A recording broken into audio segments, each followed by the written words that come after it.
Assalamualaikum warahmatullahi wabarakatuh. Salam sehat untuk kita semua. Semoga kita semua selalu mendapat lindungan Allah Subhanahu wa Ta'ala, ya. Diberikan nikmat sehat walafiat serta dimudahkan segala urusannya. Amin ya Robbal Alamin. Kesempatan kali ini Mimin akan membagikan satu cerita misteri. Seperti apa ceritanya? Mari kita mulai.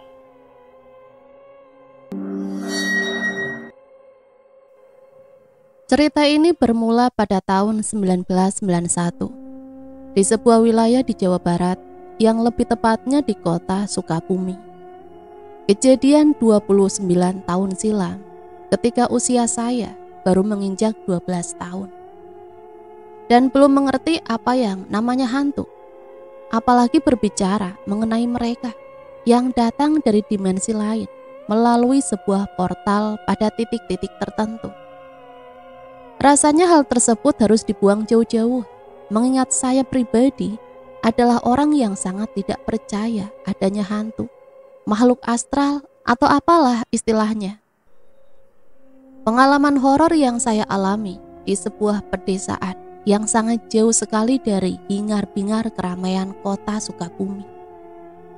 Secara spesifik, saya tidak ingin menyebutkan detail di mana asal mula cerita ini berasal. Bukan tanpa sebab, meski saya meyakini tempat tersebut saat ini sudah tidak lagi beroperasi, melainkan sudah beralih fungsi digunakan sebagai pos pelayanan terpadu di kampung tersebut. Sebuah panti asuhan yang terletak sangat jauh sekali dari pusat keramaian kota. Ditambah pada waktu itu, di wilayah tersebut masih jarang sekali ditemukan adanya pemukiman warga. Ini adalah kunjungan pertama saya di sebuah panti asuhan yang berada di kota Sukabumi bersama kedua orang tua saya. Kebetulan kedua adik saya, Emily dan Dio, pada saat itu ikut juga menemani orang tua. Tujuan kami hanya 3 hari saja. Seminggu sebelumnya, ibu saya mendapati sebuah surat yang dikirimkan jauh sekali dari kampung, dari sebuah pemilik panti asuhan yang bernama Asih. Asih bisa dikatakan teman masa kecil ibu saya, atau mungkin bahkan teman pribumi pertama. Keluarga kami adalah pendatang dan bukan berasal dari Indonesia. Secara silsilah, keturunan ibu saya masih memiliki darah Indonesia dari almarhum nenek saya. Dalam isi surat tersebut, beliau menyampaikan rasa rindunya terhadap keluarga kami. Lantaran hampir 5 tahun keluarga kami tak urung kembali ke Indonesia. Asih mengutarakan semua perasaan rindunya terhadap kami dalam isi surat tersebut. Terlebih mengetahui kedatangan kami yang baru saja tiba di Jakarta belum genap 1 hari, membuatnya meminta ibu dan sekeluarga untuk berkunjung ke sana, sekaligus melepas rindu. Ya, saya mengerti sekali perasaan tersebut, dan saya rasa sangat memaklumi hal itu. Malam harinya kami segera berkemas dan keesokan paginya kami memulai perjalanan menggunakan sebuah mobil pribadi milik ayah saya. Saya tidak begitu ingat berapa jarak tempuh menuju ke sana pada waktu kejadian tersebut berlangsung. Mungkin jika saya perkirakan sekitar 3-4 jam lamanya. Seingat saya, siang itu kami sudah tiba di sebuah panti asuhan yang letaknya jauh sekali dari pemukiman warga. Jarak antara rumah penduduk di sekitar area tersebut sangat jauh sekali. Maklum, kondisinya tidak sepekat kota pada masa sekarang. Panti asuhan Bunda Asih namanya. Dikelola langsung oleh keluarga secara mandiri, warisan turun-temurun hingga pada generasi Bu Asih. Beliau tidak memiliki keturunan, bisa dikatakan mandul. Bukan tanpa sebab, beliau pada akhirnya mau melanjutkan secara estafet dengan mengelola panti asuhan tersebut. Mengingat kondisinya pada waktu itu, beliau adalah seorang janda tanpa anak. Bertahun-tahun menikah tak urung diberikan kepercayaan untuk mengasuh anak, hingga akhirnya perceraian itu terjadi dan suaminya pergi meninggalkannya. Sejak saat itu beliau masih enggan menikah lagi dan memilih pasrah atas ujian yang Tuhan berikan padanya. Beruntung keluarganya memiliki sebuah aset, yaitu panti asuhan. Dengan adanya panti ini menjadikannya sibuk dan lupa atas apa yang telah menimpa dirinya. Dengan kegiatan mengasuh anak-anak yatim, akan diharapkan ASI lebih banyak menghasilkan waktunya, bermain menghibur mereka semua, tanpa harus berlarut-larut memikirkan perceraian dengan mantan suaminya itu. "Permisi, Mbak ASI, Mbak." Tak ada jawaban. Kami memutuskan menunggu di teras depan, sementara ibu memutari sudut lain bangunan ini, yang mana merupakan ruang tengah tempat berkumpulnya anak-anak di panti asuhan tersebut. Beberapa menit kemudian ibu menghampiri kami dan segera pintu dibuka langsung oleh Bu ASI. Ya, itu adalah kali pertama saya dan adik-adik saya bertemu beliau. Parasnya ayu, aroma tubuhnya bisa dikatakan wangi, sangat khas sekali. Entah bau bunga apa yang melekat pada beliau. Sulit diutarakan dalam sebuah kata-kata. Dengan perasaan lelah, kami semua diajak masuk ke ruang tamu dan segera mulai perbincangan, sementara ayah dan ibu asik berbincang-bincang. Saya dan dia memutuskan untuk beranjak melihat-lihat sekitar bangunan panti asuhan ini. Saya terus menggendeng tangan adik saya kemanapun kami pergi. Maklum saja, adik saya ini bisa dikatakan pecicilan sekali dan tidak bisa diam. Rasa penasarannya kelewat tinggi, membuatnya dapat menyentuh apapun yang dilihatnya unik atau bahkan aneh baginya. Maka dari itu saya putuskan menggendeng tangannya agar tidak bisa berlarian kemana-mana. Kira-kira hampir 30 menit berlalu. Kami telah melakukan tur sesisi wilayah di panti asuhan tersebut. Hingga sesaat sebelum akhirnya kami berdua memutuskan masuk ke dalam menemui orang tua. Dio terus memandangi pohon kamboja yang nampak berdiri tegap dan kokoh di area paling belakang bangunan itu. "Ayo Dio, waktunya kembali. Penjelajahan kita sudah berakhir." Dio terus memandang dalam diam tanpa berkutik seperti terhipnotis. "Dio, ayo kita kembali," ucapku seraya menepuk pundaknya dan menarik tangannya. "Nanti ayah dan ibu akan mencari kita. Sebaiknya kita masuk saja." Butuh waktu beberapa saat hingga akhirnya dia mau meninggalkan tempat tersebut. Namun ada yang aneh. Seketika dia membalikkan badannya. Hal lain yang segera saya sadari adalah pada waktu itu dia tersenyum, entah kepada siapa, dan terlihat aneh bagi saya. Bagaimana tidak? Sebelumnya dia hanya mematung dan berdiri kaku tanpa bereaksi apapun. Kemudian tanpa sebab, dia tersenyum dengan sendirinya. Aneh. Sesaat setelahnya kami segera masuk dan Bu ASI beserta pembantunya mengajak kami untuk masuk dan mengantarkan kami ke kamar yang hendak kami tempati. Saya, Emily, dan Dio tidur satu kamar bersama-sama. Sementara ibu dan ayah berada di depan kamar kami. Jaraknya berdekatan, memudahkan ibu menjangkau Emily jika sewaktu-waktu menangis dan ingin tidur dengan ibu. Sore menjelang maghrib, ibu dan Bu ASI sedang mempersiapkan makan malam untuk anak-anak. Sementara itu ayah sedang santai membaca surat kabar di teras depan. Dan kami bertiga hanya berdiri di kamar hingga timbul sebuah perbincangan yang dimulai dari Emily. "Kak, aku tidak suka di sini." "Kenapa? Bukannya kamu harusnya terbiasa? Karena kita sering sekali datang dan pergi menempati sebuah wilayah, hingga kemudian menempati wilayah baru lagi." "Aku tahu, tapi perasaanku tidak nyaman." "Oh ya, Dio, apa yang kamu temukan pada waktu menjelajahi di rumah ini?" "Di sini banyak sekali anak-anak seusia kami, dan tadi di halaman belakang, aku melihat perempuan melambaikan tangan di kejauhan, persisnya di samping pohon kamboja. Aku tidak tahu dia siapa, tapi kenapa Bu ASI belum memperkenalkan perempuan itu?" Mendengar apa yang disampaikan Dio tidak lantas membuat saya kaget hingga tercengang. mengingat saya juga melihat perempuan tersebut. Namun banyak keganjilan. Saya tidak tahu dia manusia atau bukan. Namun entah bagaimana saya mengira kalau sosok itu bukan manusia, melainkan hantu penunggu pohon tersebut.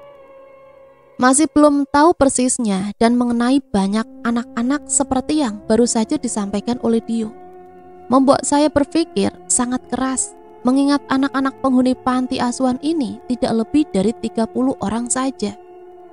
Sekedar gambaran bagi para teman-teman, panti asuhan ini berdiri sangat megah dan luas sekali. Untuk ukuran panti asuhan di pelosok desa, ini adalah bangunan paling mewah dan luas dibandingkan dari beberapa rumah perkampungan warga yang kami lihat di sepanjang perjalanan. Kembali ke cerita, saya masih tidak paham ukuran banyak orang yang dimaksudkan Dio seperti apa. Tentu untuk anak seusia kami pada waktu itu sudah biasa menentukan jumlah banyak dalam kapasitas tertentu. Obrolan berakhir dan Bik Mirah, pembantu, segera masuk ke kamar kami, memberitahu untuk segera bergabung untuk makan malam bersama-sama. Kami semua berkumpul dan makan malam bersama-sama. Kemudian dilanjutkan dengan sholat Isya setelahnya. Waktu menunjukkan pukul 9 malam. Dan hawa dingin di seluruh bangunan ini terasa dingin sekali.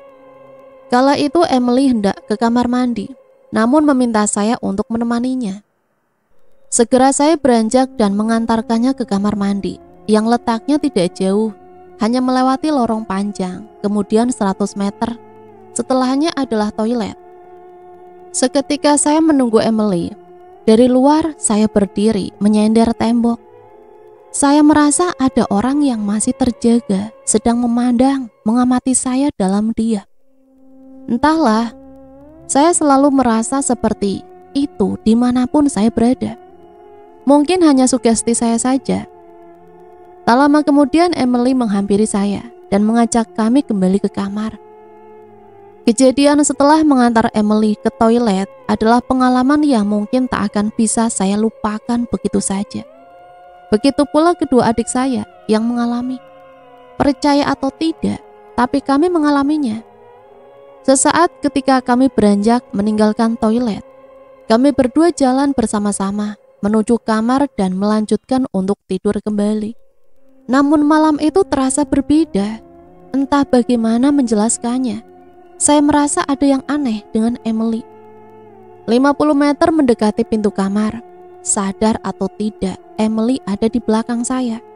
Dan ketika persis di depan pintu kamar, saya melihat Emily dan Dio sedang berbaring pulas sekali. Mengetahui hal tersebut sontak saja membuat saya memalingkan pandangan melihat ke belakang. Dan rupanya tidak ada siapapun. Ya Tuhan, apa yang terjadi? Bagaimana Emily sudah diranjang, sementara kami berdua baru selesai dari toilet. Batinku keheranan. Tak ingin larut dalam kebingungan tersebut, lantas saya membangunkan Emily dan bertanya, "Apa kamu tidak pergi denganku barusan?" Emily hanya menggelengkan kepala dan melanjutkan tidurnya. Melihat bagaimana dia bereaksi membuat saya yakin bahwa perempuan yang saya temani ke toilet adalah bukan Emily.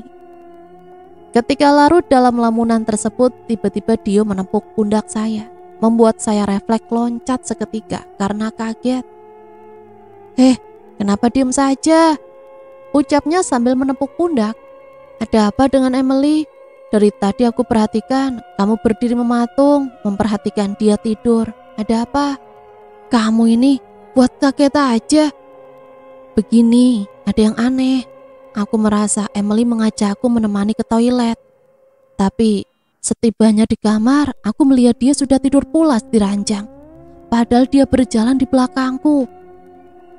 Setauku Emily tetap di sini denganku. Yang kulihat kamu berjalan sendiri keluar kamar, tidak dengan Emily. Mungkin kamu sedang mengigau kali, atau kamu tidur sambil berjalan." Gak mungkin. Apa yang baru saja terjadi aku rasakan betul dan sadar. Keesokan paginya, Bu Asi dan Ibu pergi ke pasar tradisional, belanja untuk kebutuhan di panti. Sementara ayah sedang di gudang membenarkan motor yang sepertinya sudah tergeletak lama sekali, tidak digunakan. Dia berusaha untuk menghidupkannya kembali. Kami bertiga main di halaman depan. Kebetulan beberapa anak panti pagi itu sudah pergi ke sekolah, meski sisanya ada di dalam. Pada waktu saya dan Emily sedang asik main berdua, Dio yang tanpa kami sadari sudah tidak dengan kami, melainkan berjalan menuju pohon kamboja itu. Emily memberikan isyarat pada saya dengan menunjukkan jarinya ke arah di mana Dio sedang berada. Mengetahui hal tersebut, kami membuntutinya diam-diam. Dio semakin dekat dan hingga akhirnya dia mengitari pohon tersebut dan kemudian duduk di balik pohon tersebut. Kami melihat sikapnya aneh dan tidak biasa, lantas menaruh curiga. Ada yang tidak beres dengannya. Mengamati dari sisi samping pohon, kami mengintip dan melihat sekilas apa yang dia lakukan di sana sendirian. Aneh tapi nyata. Kami berdua memergoki Dio seperti sedang berbicara dengan seseorang, namun kami tak mengetahui pasti dengan siapa dia berbicara. Sadar bahwa adik saya tidak memiliki riwayat gangguan mental, sangat tidak mungkin jika dia berbicara sendiri jika tak ada lawan bicaranya. Beberapa saat kami memperhatikannya. Kami melihat dia seperti sedang mengorek-ngorek tanah dan menggali sesuatu. Hingga kemudian dia menemukan sisir serit. Benda itu seperti sisir kecil yang lebih sering digunakan untuk mencari kutu di rambut. Sesaat kami memergokinya menemukan sesuatu dalam galian tanah tersebut, lantas membuat kami berpikir, dari mana dia tahu ada benda itu? Atau memang itu hanya iseng dan kebetulan? Lantas apa yang akan dia lakukan dengan sisir tersebut? Saya tidak tahu, namun benda itu adalah awal teror yang kami alami pada waktu itu. Waktu berlalu dan tak terasa sore pun tiba. Kami segera mandi dan bergegas untuk makan malam bersama. Saya ingat malam itu tidak sengaja mendengar obrolan ayah dan ibu di kamar. Mereka tampak tegang dan berbicara sangat serius sekali. Hal tersebut yang coba saya ingat dengan baik apa yang saat itu mereka bicarakan. Kalau sedari awal kamu tahu dia melakukan perbuatan menyimpang dengan memelihara kuntilanak di pohon itu, kenapa tidak disampaikan saja dari awal? Bagaimana kalau salah satu dari anak kita melihatnya? Kita mau jawab apa? Saya tidak mau mengatakan yang sebenarnya, bahwa di pohon itu ada hantu. Meski saya skeptis dengan namanya hantu, tapi saya tahu mereka itu ada. Saya tidak mau mengambil resiko apabila Dio atau Dale melihat hantu itu. Saya bahkan tidak tahu harus menjelaskan bagaimana dan mengelaknya. Kalau Dio, saya masih bisa berkelit, tapi jika Dale bertanya bagaimana, kita tahu bagaimana anak itu telah melalui tahun-tahun yang mengerikan bersama makhluk halus. Dia sangat sensitif dan selalu menolak berbicara dengan apa yang dia lihat di sekelilingnya. 5 tahun yang lalu, kita tahu bagaimana dia berjuang mengalami koma ringan, membuat kami sebagai orang tua merasa khawatir apabila hal-hal yang dulu pernah terjadi terulang kembali. Kita akui saja bahwa dia peka serta berbeda dan bisa melihat apa yang tidak bisa kita lihat. Tapi kita selalu menyangkal dengan mengatakan jangan terlalu berhalusinasi. Kita harus bisa mengontrol penuh emosi kita dan merasakan bagaimana pikiran dapat mengelabui hal nyata dan bukan. Mengenai pohon itu, saya lihat semalam Dale diam-diam mengelilingi pohon itu dan terlihat berbicara dengan seseorang yang tidak bisa saya lihat. Lalu setelahnya dia berjalan di samping pancuran kendi dan duduk di sana cukup lama. Entah apa yang dilakukannya. Ada sesuatu yang tidak beres di rumah ini.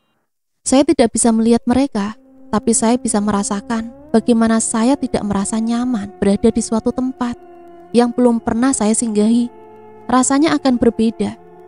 Pokoknya awasi terus anak-anak, jangan sampai mereka menjangkau area-area tersebut.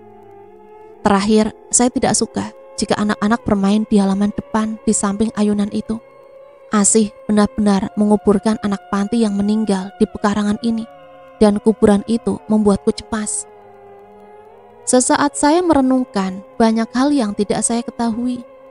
Hal-hal yang orang tua sembunyikan selama ini terhadap saya atas apa yang terjadi pada tahun 86, meski saya tidak mengingat seutuhnya. Tapi memori itu masih tertinggal di kepala saya. Waktu malam-malam pun tiba, kami semua hikmat dan larut dalam kebersamaan. Selesainya kami berbincang, dan setelah itu semua bergegas menuju kamar untuk istirahat. Malam itu saya lihat Bu Asih mengajak ibu ke sebuah ruangan yang letaknya terpisah dari bangunan panti asuhan ini. Saya mengajak adik saya Dio untuk menemani saya mengikuti mereka.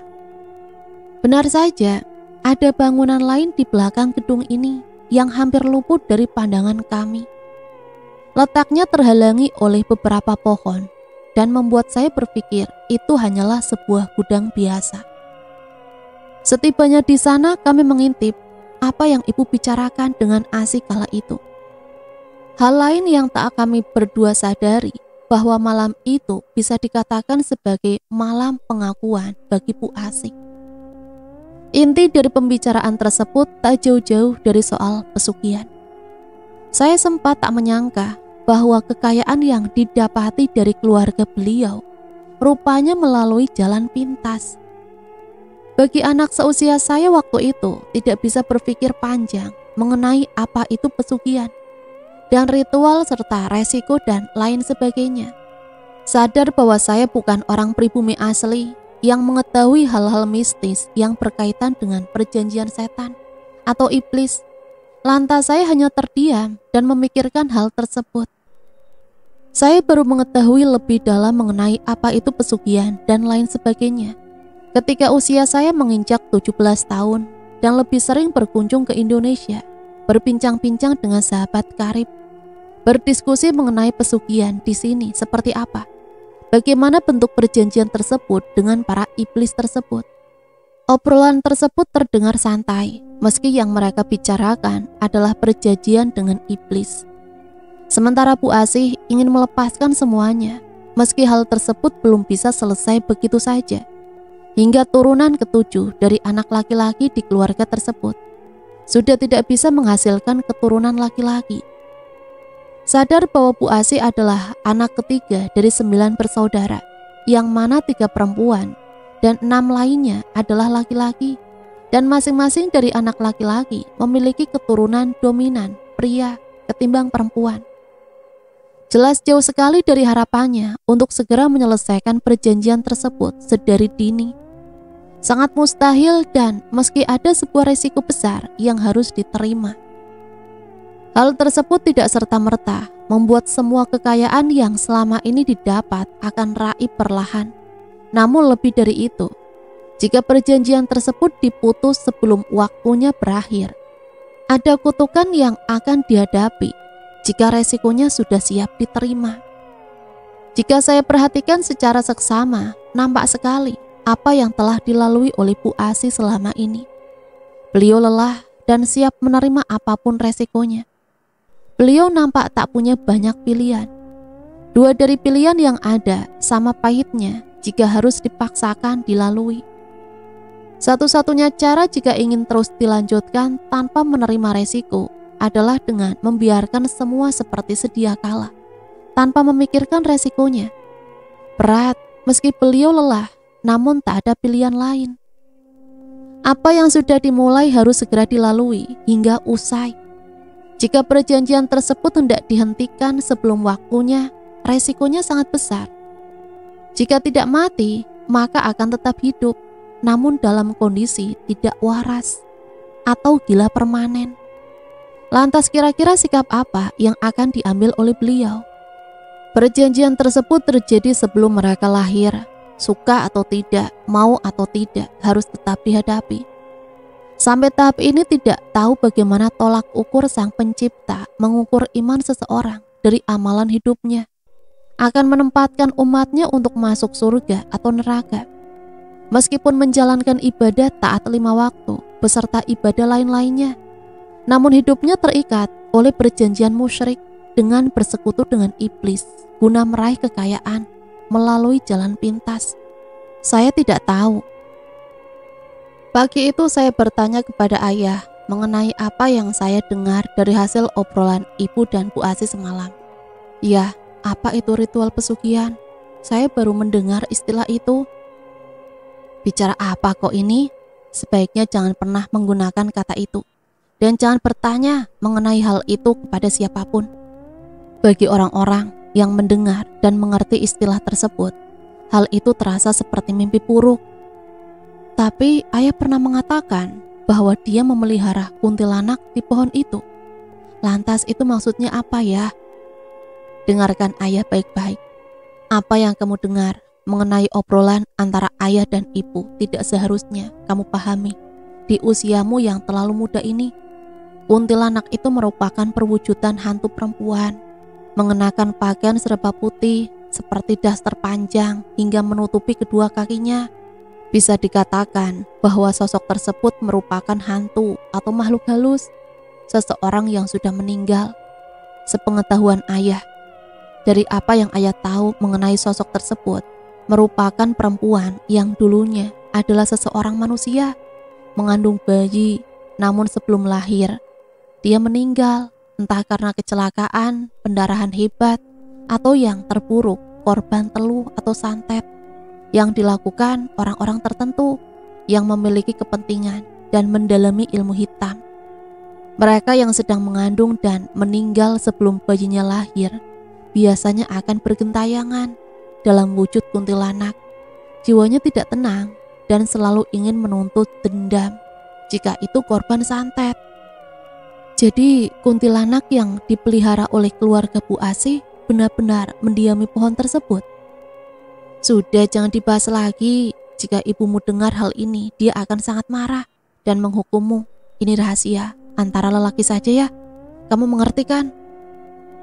Baik, kalau begitu ya. Siang harinya, beberapa anak telah kembali dari sekolah dan saya dan adik saya Emily menemui mereka dan merencanakan untuk bermain sore hari setelah usai tidur siang. Salah satu dari mereka mengusulkan untuk bermain lingkaran malaikat. Mendengar hal tersebut, kami berdua saling beradu pandang dan menggelengkan kepala, lalu kompak bertanya, permainan apa itu? Kemudian Aryo, anak panti, membalas, kalian akan segera mengetahuinya. Sore itu pukul 4 dan tiba waktunya kami semua untuk berkumpul dan bermain bersama. Anggota saya sendiri dari Emily dan Dio, kemudian 5 di antaranya Regu, Aryo, dan anak-anak lain. Aryo mencoba menjelaskan permainan tersebut. Katanya ini permainan sederhana yang diajarkan oleh anak-anak kompeni Belanda sewaktu masa penjajahan dan diturunkan kepada generasi ke generasi. Cara bermainnya seperti galasi, gobak sodor, atau permainan daerah. Namun tidak sepenuhnya aturannya sama. Pertama, salah satu penjaga harus mengetuk tembok atau dinding dan menghitung 1-3. Namun di setiap ketukan, kalian harus mengucapkan batas penjaga lingkaran. Pada hitungan ketiga dan mengucapkan halo, penjaga harus menengok ke belakang. Sementara kami semua akan mendekat perlahan sampai jarak kami dengan penjaga sekitar 30 cm. Sore itu kami bermain dengan sangat semangat hingga tanpa disadari matahari semakin tenggelam dan waktu menunjukkan pukul 5:30. Kami semua dipanggil dan diharuskan segera mandi. Semua bergegas untuk mandi dan kami bertiga pun segera menyusul. Namun sore itu ketika hendak meninggalkan lapangan, saya tanpa sengaja melihat sesuatu yang sepertinya perwujudan yang seperti ayah saya katakan pagi itu. Ya, tidak salah lagi, saya melihat sesosok kuntilanak yang perawakannya cukup tinggi dan rambutnya yang menjuntai hingga menyentuh tanah. Namun anehnya, pada waktu saya lihat di kejauhan, sosok tersebut nampak tersenyum sebelum akhirnya menghilang di balik pohon tersebut. Saya teringat dengan apa yang dilakukan Dio di hari pertama kami tiba di sini. Dia menemukan sisir serit di sekitar pohon tersebut. Waktu itu sempat terbesit untuk menanyakan kegunaan benda tersebut. Dan jika ibu tidak marah, saya membicarakan mengenai kuntilanak, maka saya akan bertanya, apa kaitannya benda tersebut dengan sosok kuntilanak yang mendiami pohon di panti asuhan tersebut. Malam pun tiba, sekiranya pukul 18:30. Kami akan bersiap berkumpul bersama untuk menikmati makan malam. Namun saya ingat sekali apa yang terjadi di malam kedua sore hari itu. Entah kenapa seusai mandi, badan saya rasanya mendadak menggigil dan perut terasa mual sekali. Sadar bahwa kondisi saya tiba-tiba seperti ini, saya segera berlari menjangkau halaman belakang. Dan seketika muntah hingga badan saya terjatuh. Rasanya seperti setengah sadar. Kedua mata saya terbuka sebagian, sementara kedua tangan saya meremas erat bagian perut tersebut, seraya menahan sakit. Ini jarang sekali terjadi pada saya. Entahlah, sejak pagi hingga sore ini saya merasa tidak makan sesuatu yang membuat perut saya sakit. Sekiranya 15 menit saya tergeletak di sana. Saya coba untuk bangkit dan kembali masuk ke dalam. Namun ketika saya mulai bangkit dan sanggup berdiri, saya mendengar suara seperti ranting yang patah tepat persis di belakang saya. Mendengar suara tersebut di keheningan malam, lantas refleks saja saya memalingkan badan dan berkata, "Siapa di sana?" Beberapa kali saya mengatakan hal tersebut, namun tak urung mendapatkan jawaban.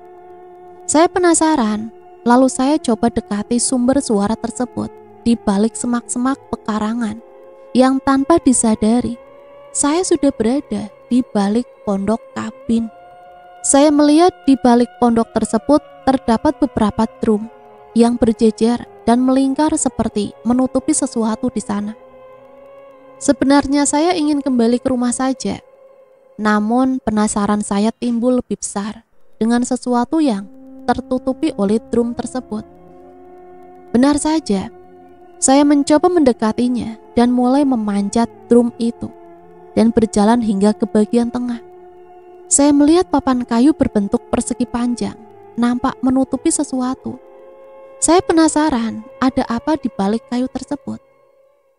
Saya coba untuk perlahan-lahan membukanya, dan rupanya itu adalah sumur tua yang nampaknya sudah ada di sini sejak dahulu kala. Saya tidak begitu jelas melihatnya. Seingat saya, sumur tersebut kira-kira cukup dalam, meski saya tidak bisa mengukurnya dari jarak pandang saya.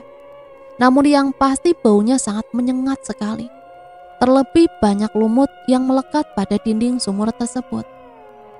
Tak ingin diliputi oleh rasa penasaran yang berlebihan, akhirnya saya putuskan untuk menutupnya dan segera kembali masuk ke dalam. Namun ketika selesai menutupnya dan membalikkan badan, saya kaget bukan kepalang melihat Bik Mirah, pembantu panti, sudah berdiri dengan wajah pucatnya seraya berkata, "Kamu tidak tahu apa yang ada di dalam sana. Jangan coba-coba membangunkan sesuatu yang tidak kamu ketahui." Entah apa maksud kalimat tersebut, namun yang pasti saya segera melompat dari atas drum dan segera berlari masuk ke dalam tanpa menoleh sekalipun ke belakang. Nafas ini terengah-engah dan kepala rasanya berputar-putar, seperti tidak tahan dengan bau yang sangat menyengat di dalam sumur tersebut. Sampai terngiang-ngiang kalimat yang disampaikan Bik Mirah membuat rasa nafsu makan saya seketika hilang. Namun saya tetap harus bergabung bersama yang lainnya. Makan malam pun tiba dan semua nampak menikmatinya hingga tak terasa malam semakin larut. Beberapa memilih masuk ke kamar untuk belajar dan lainnya berkumpul di ruang tamu. Berkumpul mendengarkan Bu Asih membacakan dongeng. Bukan tanpa sebab Bu Asih menceritakan cerita horor pada anak-anak di panti. Dia hanya bermaksud memberikan pesan kepada anak-anak untuk tidak menjadi sosok yang nakal, yang tidak patuh kepada orang tua. Ketika beberapa anak asik mendengarkan dongeng tersebut, adik saya Emily mengajak saya untuk duduk di teras depan. Malam hari di sini begitu sunyi, suara sangat tenang, namun menyeramkan. Apalagi ditambah adanya pohon kemboja yang berdiri di samping panti, menambah kesan horor tersendiri bagi siapapun yang pernah atau tinggal di panti tersebut. Saya ingat betul, malam itu ada petugas di kampung yang sedang melakukan ronda malam keliling hingga subuh. Kebetulan malam itu saya bertemu dengan Mas Hari dan Pak Rukut. Awalnya saya mengira mereka hanya menyapa, lalu melanjutkan perjalanan. Namun sepertinya saya dan Emily melihat mereka mendekat dan masuk menemui kami. Adik-adik ini siapa ya? Kok saya baru lihat? Hus, ini tamu jauhnya Bu Asi. Mereka baru tiba kemarin. Tiba-tiba ayah saya menyambung setelahnya dan berkata, "Loh, ada Mang Rungkut sama Mas Hari rupanya. Kenapa di luar saja? Mari masuk, ngobrol-ngobrol sambil minum kopi." Aduh, maunya sih gitu Mas. Tapi kebetulan malam ini giliran saya dan Hari yang bertugas ronda. Tidak apa-apa Mang, kalau cuma sekedar ngopi ditemani roti. Tidak ada salahnya, kebetulan istri saya baru beli tadi. Duh, gimana ya? Tapi jarang-jarang kami makan yang enak-enak begini Mang. Ayolah. Ayah pun tertawa melihat sikap mereka. Dan akhirnya saya dan Emily diminta untuk mengambil kue tersebut dan disajikan ke depan untuk Mas Hari dan Mang Rukut. Mangga atuh, dituang. Punten, ini berapa ya harganya? Memangnya kenapa Mamang tanya begitu? Saya teh pingin beli Mas. Waduh, gaya pisan. Kita sudah bisa beli beras harian buat anak istri saya. Sudah syukur, alhamdulillah. Jangan berpikir bisa makan makanan orang kaya. Mang Rukut sama Mas Hari ini berlebihan. Besok sebelum kami sekeluarga pulang dan pergi dari sini, saya akan belikan masing-masing untuk keluarga di rumah ya. Sekarang dinikmati saja yang ada di depan. Kira-kira hampir 20 menit mereka ngobrol, dan entah kenapa obrolan mereka terlihat semakin serius. Tergambar jelas dari raut wajah masing-masing dari mereka. Tiba-tiba timbul rasa penasaran yang membuat saya ingin mendekat. Entahlah, saya sekilas mendengar mereka membicarakan sesuatu di panti asuhan ini. Saya meminta Emily untuk diam dan mencari cara agar kita bisa mendengarkan dengan jelas. Seketika saya berencana masuk ke dalam dan duduk di ruang tamu, yang mana berdekatan tepat di depan mereka mengobrol, dan hanya dibatasi oleh jendela yang menghalangi. Saya dengar Ibu Asi dulu sempat akan menjual tanah warisan keluarga ini dan menutup lembaran hitam di keluarganya dengan merelakan apa yang memang seharusnya tidak ia miliki. Dia merasa bersalah. Dulu sempat ada isu jika Bu Asi hamil dengan seorang pria, namun tidak ada yang tahu siapa orang tersebut.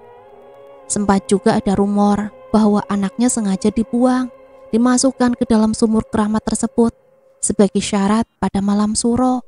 Namun cerita tersebut ditampik oleh salah satu dukun di kampung sebelah. Cerita Mang Rukut panjang lebar. Asi tidak akan pernah bisa hamil.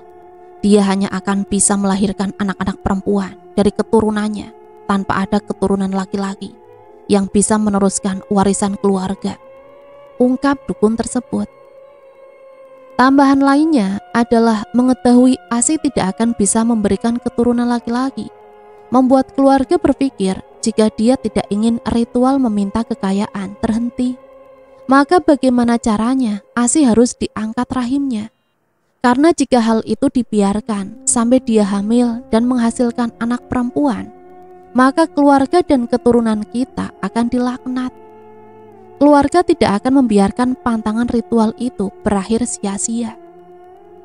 Kemudian dilanjutkan oleh Mas Hari. Ceritanya simpang siur Mas, maklum namanya juga tinggal di kampung terpencil. Berita apapun yang tiba di telinga kami, jika tanpa ada keakuratan dari info tersebut, bisa berkembang dari mulut ke mulut, jatuhnya fitnah. Meski riwayat keluarga Asi bersikap dermawan dan berjasa bagi kampung ini, namun semua orang di sini mengetahui asal-usul kekayaan yang beliau terima bukan dari jalan yang benar. Saya sebagai warga bingung harus memposisikan diri bagaimana. Namun yang pasti, dari seluruh keturunan Pak Sastro, hanya Mbak Asilah yang benar-benar mau berbaur bersama warga. Yang saya sesalkan, entah siapa yang menyebarkan rumor bahwa Asih dengan sengaja memelihara kuntilanak untuk menjaga kekayaannya tetap terjaga. Namun beliau hanya mengutarakan kebenaran tersebut oleh salah satu ustadz di kampung ini.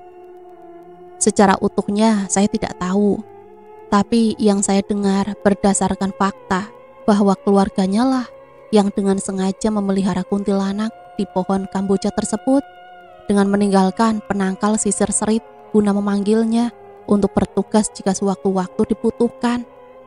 Konon sisir serit itu bukan sembarangan serit untuk memanggil kuntilanak saja.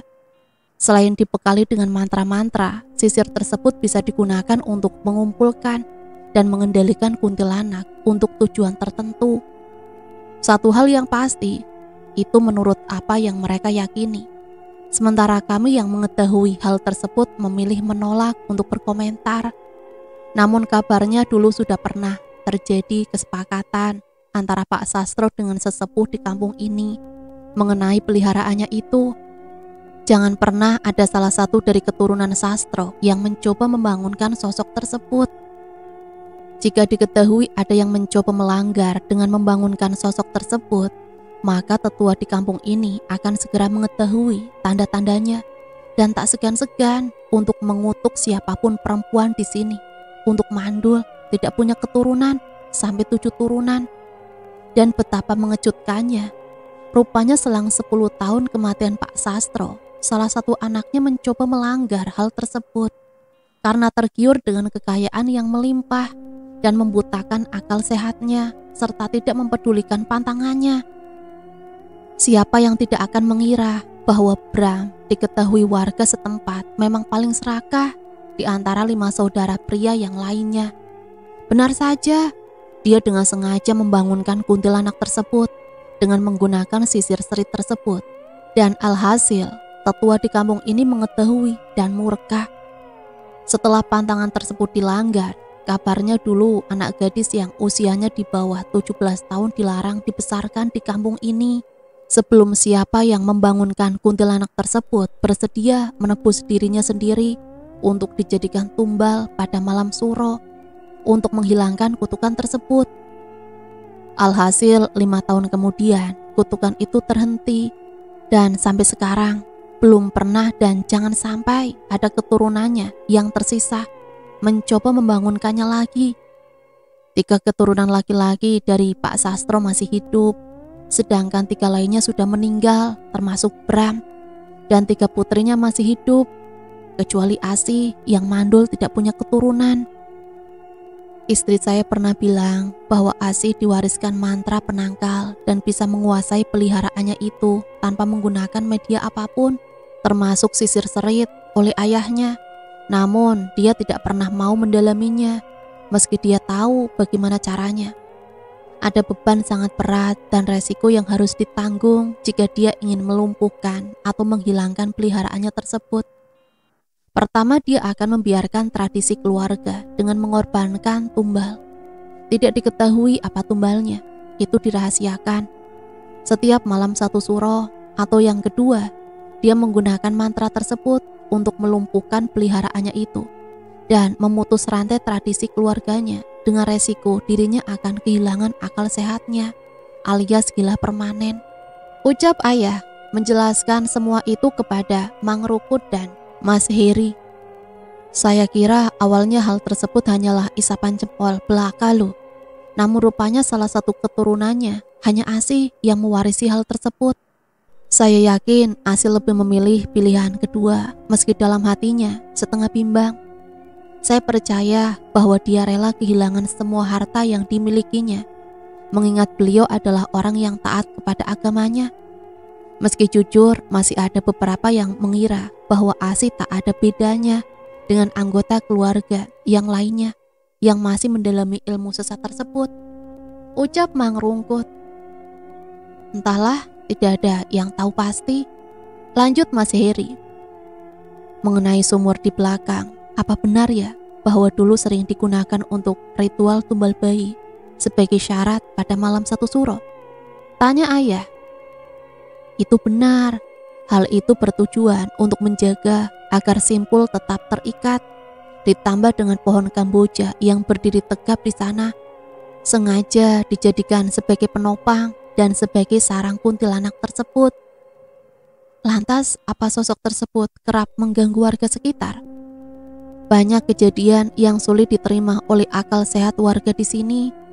Setiap ada bayi yang baru lahir, ari-arinya selalu hilang beserta bayinya. Banyak yang mengaitkan bahwa sudah perjanjian antar keluarga tersebut dengan Pak Sastro. Pak Sastro dikenal dermawan, dalam tanda kutip, senang membantu warga yang kesulitan secara finansial. Bagi mereka yang tidak sanggup membayar hingga tempo yang diberikan, maka resikonya adalah calon anak mereka akan ditumbalkan sebagai gantinya. Tidak sedikit yang melanggar syarat tersebut, lantas menjadikannya gila permanen tanpa sulit dijelaskan secara medis. Salah satu contohnya keturunan Mbok Mirah, pembantu panti itu. Anaknya mengalami nasib serupa. Dirinya sendiri dulu nyaris gila. Namun ada syarat khusus jika dia tidak mau dibuat gila. Syaratnya dirahasiakan, tidak dijelaskan secara spesifik. Apa ada kaitannya kenapa dia mengabdi seumur hidup untuk keluarga Sastro? Kita tidak tahu pasti ya Mas, apakah hal itu menjadi salah satu syarat kenapa beliau mengabdi sampai sekarang di panti. Cerita berdasarkan sudut pandangnya bisa saja berbeda dari kenyataannya. Namun yang pasti, beliau masih trauma dengan peristiwa silam. Mengenai kuntilanak itu, meski sudah tidak ada yang mencoba membangunkannya lagi, beberapa warga sekitar pernah bersaksi bahwa sosok tersebut kerap mengganggu warga sekitar. Meski tidak sampai merenggut nyawa, namun mereka merasa terganggu, Mas. Konon pantangannya jika ada yang tidak sengaja bertemu dengannya, sangat tidak dianjurkan untuk saling beradu pandang, apalagi berteriak. Jika diketahui melanggar hal tersebut, maka dirinya akan diikuti. Dan jika tidak kuat secara mental, akan dibuat gila berminggu-minggu. Banyak hal yang terjadi dengan panti asuhan ini. Awalnya banyak warga yang menolak tanah ini dijadikan sebagai lahan panti asuhan, mengingat riwayat kelam masa lalu di sini begitu suram. Terlebih menyangkut anak-anak, dikhawatirkan akan mengganggu mereka yang tinggal di sini. Meski sampai detik ini kami tidak pernah mendengar hal-hal yang aneh. Mungkin karena saya percaya asih menjaga anak-anak itu. Dia sempat mengutarakan tujuan panti asuhan ini dibangun dan berbagai perundingan panjang dengan warga. Akhirnya diizinkanlah didirikan panti asuhan. Dan sisi psikologi saya memaklumi bahwa Asih menyukai anak-anak di sini, layaknya anaknya sendiri. Dia berjanji kelak jika ajalnya telah tiba, dia minta dimakamkan di sini. Tujuannya agar dirinya masih bisa merasakan menyatu dengan anak-anak. Percakapan pun berakhir. Tanpa disadari, 2 jam telah berlalu. Dan sepanjang saya serta Emily mendengarkan cerita tersebut, sungguh membuat saya tidak sanggup berkata-kata. Meski jujur saja, pada bagian tertentu cerita itu, saya tidak tahu maksud dan bagaimana mereka menjalani ritual, hingga terikat dengan semacam itu. Pemahaman saya cukup dangkal mendengar hal-hal yang berkaitan dengan perjanjian makhluk halus, guna mendapatkan kekayaan secara instan. Yang membuat saya semakin tidak paham kala itu mengenai apakah ada mantra yang bisa menguasai makhluk halus serta memeliharanya. 3 jam setelahnya, malam itu saya ingin ke kamar mandi. Setelahnya saya segera kembali ke kamar. Namun langkah saya terhenti setelah melewati dapur di samping kamar mandi. Di balik jendela itu mengarah ke pohon kamboja. Saya melihat entah Bik Mirah atau Bu Asih terlihat berjalan menuju ke pohon tersebut membawa sesuatu. Saya tidak tahu pasti apa yang dibawa. Tak ingin mengambil sikap ceroboh, saya hanya mencoba mendekati jendela tersebut dan melihat dari jarak yang sangat dekat. Dari sepenglihatan saya, malam itu yang dibawa oleh beliau seperti dupa yang baru saja dibakar dalam sebuah wadah kecil, dan beberapa benda yang saya tidak ketahui. Saya sempat perhatikan beliau duduk di bawah pohon tersebut, seperti sedang mempersiapkan sesaji dan merapalkan doa-doa tertentu. Sadar bahwa yang dilakukannya terasa janggal dan aneh, maka saya putuskan untuk menunggu hingga usai. Kurang lebih 10 menit setelahnya, beliau berdiri dan beranjak meninggalkan tempat itu. Saya kemudian bersembunyi di balik pintu dapur, dan rupanya di sana ada Bik Mira dan Bu Asih nampak sedang berbisik-bisik membicarakan sesuatu. Yang saya dengar sekilas, jangan sampai anak-anak menjangkau area tersebut, apalagi sampai merusak sesajen, setidaknya sampai keesokan harinya. Bila disimpulkan bahwa itu ada sesajen khusus yang sengaja diletakkan di sana, yang mungkin saja digunakan untuk memberi makan peliharaannya. Setelah itu saya kembali ke kamar dan segera tidur. Hari ketiga, malam terakhir. Ini adalah hari terakhir kami sekeluarga akan menginap di sini. Rasanya berat sekali meninggalkan tempat ini, apalagi harus meninggalkan anak-anak di panti asuhan. Bukan tanpa sebab, saya sedih karena mungkin ini untuk pertama kali sekaligus menjadi yang terakhir kalinya saya berada di tempat ini, dengan segudang cerita kelam terkait latar belakang keluarga ini dan perjuangan rumitnya dengan dunia hitam. Saya ingat sekali, hari itu salah satu anak panti bernama Arini tidak berada di sudut bangunan ini. Semua mencarinya, berbagai tempat sampai keluar lokasi, bertanya kepada warga yang mungkin saja melihat Arini berkeliaran di luar panti. Kami tetap tidak menemukannya. Namun upaya kami tidak berhenti sampai di situ. Ayah, ibu termasuk Ibu Asih terlihat panik kesana kemari mencari seperti yang lainnya. Aku mendengar tepukan yang berasal dari sela-sela drum yang berjejer melingkar. Nyali saya seketika ciut mengetahui suara tersebut. Namun saya tetap harus menemukan Arini. Sementara itu matahari seakan mulai tenggelam dan sepertinya sebentar lagi maghrib akan tiba. Sebisa mungkin saya harus menemukan Arini sebelum waktu itu tiba.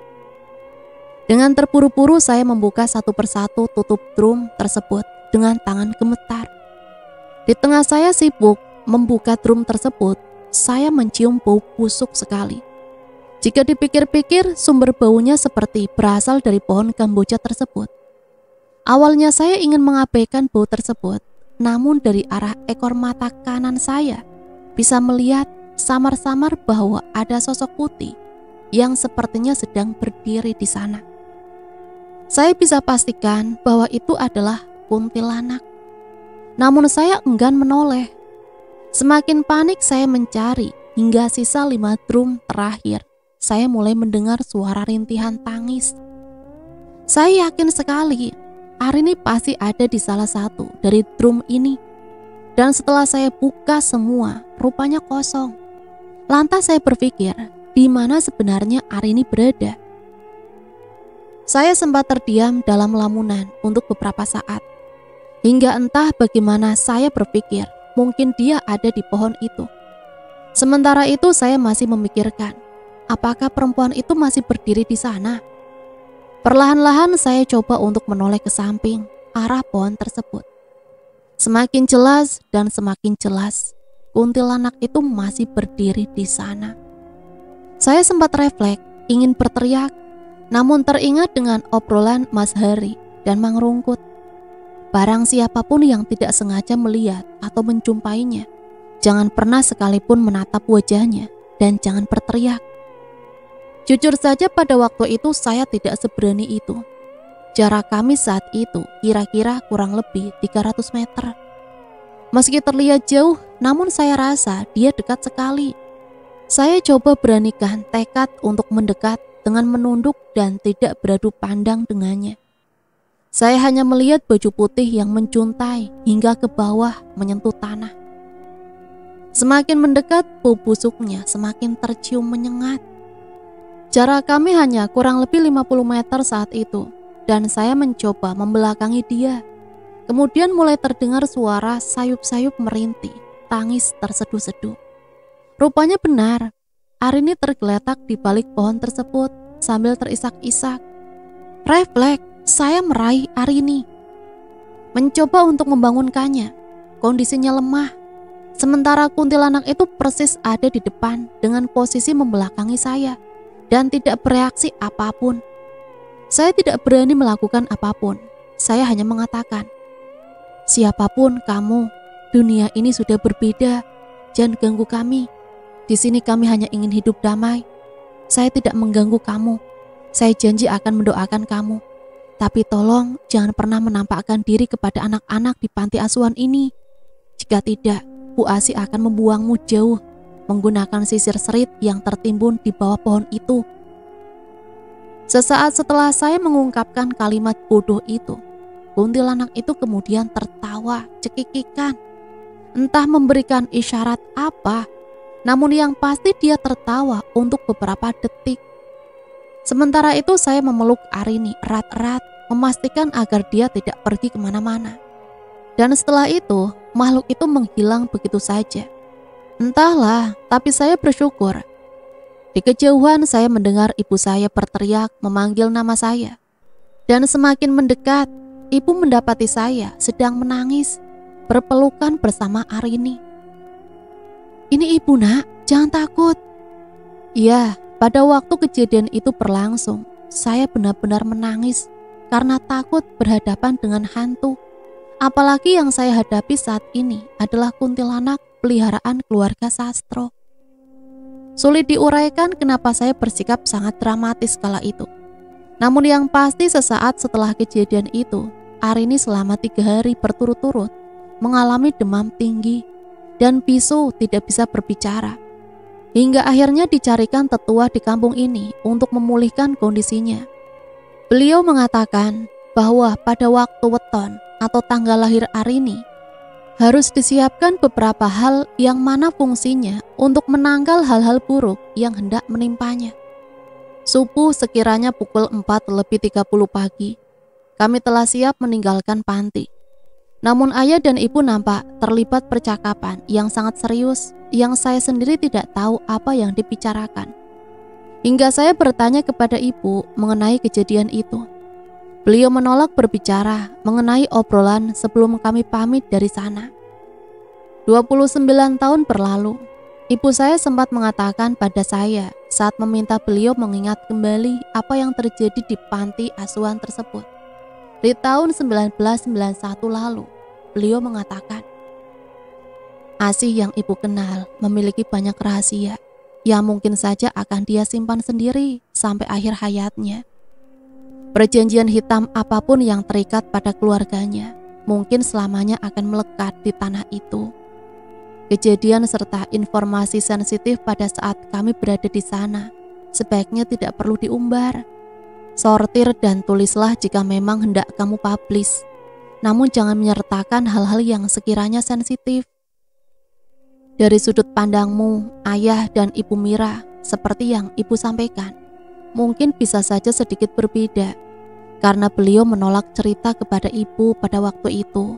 Tapi tidak apa-apa jika menyangkut perihal privasi ibu maklumi. Cerita asli dari yang sebenar-benarnya terjadi waktu itu akan saya simpan sendiri. Kemudian 1 hari setelah meninggalkan panti asuhan dan pada saat kami dalam perjalanan kembali ke Amerika, ibu menceritakan secara detail mengenai silsilah keluarga Sastro. Awal mula beliau terikat dengan perjanjian tersebut. Bagian tersebut Asi tumpahkan semuanya kepada ibu. Namun faktanya hanya secuil yang beliau beberkan mengenai awal mula semuanya berlangsung. Namun sejauh yang saya mengerti bahwa cerita dari latar belakang keluarganya tidak sekedar terperangkap dalam dunia ilmu hitam saja. Ada hal-hal lain rupanya yang hendak beliau sampaikan sebelum akhir hayatnya. Namun apa daya, terbentur berbagai hal lainnya yang membuat tulisan saya ini terhenti sampai di sini. Akhir penutup pada cerita ini bisa dikatakan buntu. Karena selain banyak hal yang tidak ingin saya uraikan, saya sendiri justru bingung bagaimana harus menutup cerita ini. Dan sekiranya ini adalah akhir dari perjalanan cerita saya bertemu dengan sosok Asih. Saya tidak tahu bagaimana lagi kelanjutan ceritanya, karena terhalang jarak yang cukup jauh. Setahu saya, sekarang tempat itu sudah dijadikan posyandu. Dan terakhir yang saya dengar bahwa Asih telah meninggal dunia. Dan cerita selesai sampai di sini. Semoga cerita ini bisa menemani hari-hari teman-teman semua ya. Dan semoga ada pembelajaran yang bisa kita ambil dari cerita ini. Ambil sisi positif dan buang jauh-jauh hal negatifnya. Sampai di sini saya pamit undur diri, mohon maaf apabila banyak salah kata. Sampai berjumpa kembali di cerita-cerita misteri selanjutnya. Matur nuwun, wassalamualaikum warahmatullahi wabarakatuh.